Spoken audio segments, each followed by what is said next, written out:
नमस्कार, मैं अभिषेक कुमार फिर से भीम भाई के साथ बैठा हूं और जानना चाहता हूं कि ऑपरेशन वीजा पासपोर्ट ऑपरेशन मैं इसलिए कह रहा हूं कि कल जब प्रसाद के लोग गए, जनसुराज के लोग गए तो उनको रोक दिया गया। माहौल है कोई किसको मार देगा, छीन लेगा, छोड़ देगा, मतलब क्या कुछ पता ही नहीं चल रहा था। प्रशासन के लोग भी क्लियर नहीं बोल रहे थे कि किस लिए रोका गया है। वीजा चाहिए, पासपोर्ट चाहिए, आवेदन चाहिए, प्रतिवेदन चाहिए, क्या चाहिए नहीं चाहिए, ये भी क्लियर नहीं हो पाई है। तो भीम जी आप ये बताइए कि क्यों रोका क्यों गया लोगों को।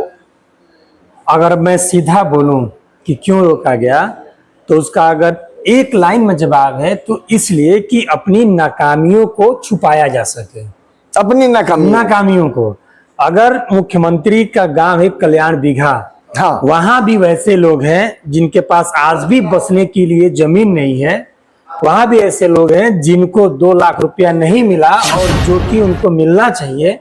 आज भी वैसे लोग हैं, चाहे उनकी स्थिति कुछ भी रहे जी, भ्रष्टाचार से पूरी तरीके से त्रस्त है जी। तो इससे बड़ी नाकामी एक मुख्यमंत्री के लिए शायद और कुछ नहीं हो सकती है।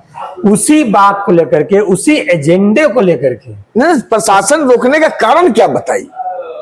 कारण वो लॉ एंड ऑर्डर कह रहे हैं, लेकिन ये सबको पता है, जो लाल मुजफ्फर होगा उसको ही पता है कि आप लॉ एंड ऑर्डर के आड़ में जो वास्तविक मुद्दे हैं, जो नाकामियां हैं, उसको छिपा रहे हैं। जी जी, आपने बड़ा अच्छा नाम दिया है, ऑपरेशन वीजा एंड पासपोर्ट। बिल्कुल, हाँ। बहुत मजेदार नाम है कि भाई एक गांव जो कि अपने ही भारत में, भारत के भी बिहार राज्य के नालंदा जिले में है, जो मुख्यमंत्री जी का गांव है, जी, कल्याण बीघा जी, उसमें जाने के लिए आपके दर्शकों में बता दे रहा हूं, अगर आपको जाना हो तो वीजा पासपोर्ट की आवश्यकता आपको पड़ेगी।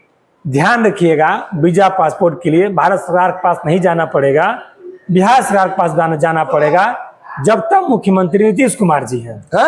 भाई आपके गांव में जाने के लिए अगर हमको कोई रोक रहा है, नहीं जाने दे रहा है, मुख्यमंत्री के गांव में इतना बड़ा परमिशन की आवश्यकता है, तो वीजा पासपोर्ट से कम थोड़ा ना है। हाँ, वही ना कर रहे हैं। तो आप अपनी नाकामी छिपाने के लिए ये सारे व्यवस्था चाक चौबंद किए हैं, तो आपकी नाकामी कब तक छुपेगी, बाहर आ ही जानी है। जी, तो जैसे उधर वीजा पासपोर्ट चल रहा था, उससे पहले भी कुछ हुआ है जी। वीजा पासपोर्ट मांगने से पहले एक पटना में धमाका हुआ, जिस ऑपरेशन का नाम अगर हम आरसीपी सिंह मिलन समारोह या कंबाइंड की क्या है नहीं है, क्या हुआ, क्योंकि उन्होंने भी एक पार्टी बनाई थी। पहले तो बीजेपी में गए, बीजेपी में अब क्या संतुष्टि हुई नहीं हुई, क्या बात हुई, सो हम लोग तो विश्लेषण नहीं देंगे, लेकिन क्या कारण हुआ जो पार्टी बनी। और पार्टी भी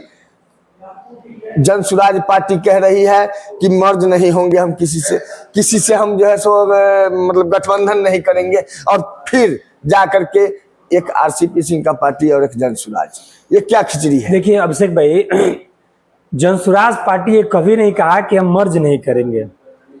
जनसुराज पार्टी ने कहा कि हम गठबंधन नहीं करेंगे। मतलब किसी से मर्ज होना और गठबंधन होना में अंतर है। कोई ना कोई तो एक में मर्ज हुआ ही होगा। हाँ, तो आरसीपी सिंह की जो पार्टी थी, आप सबकी आवाज, जिसे लोग आशा भी कहते हैं, उस पार्टी का बजायते मर्ज हुआ है, विलय हुआ है।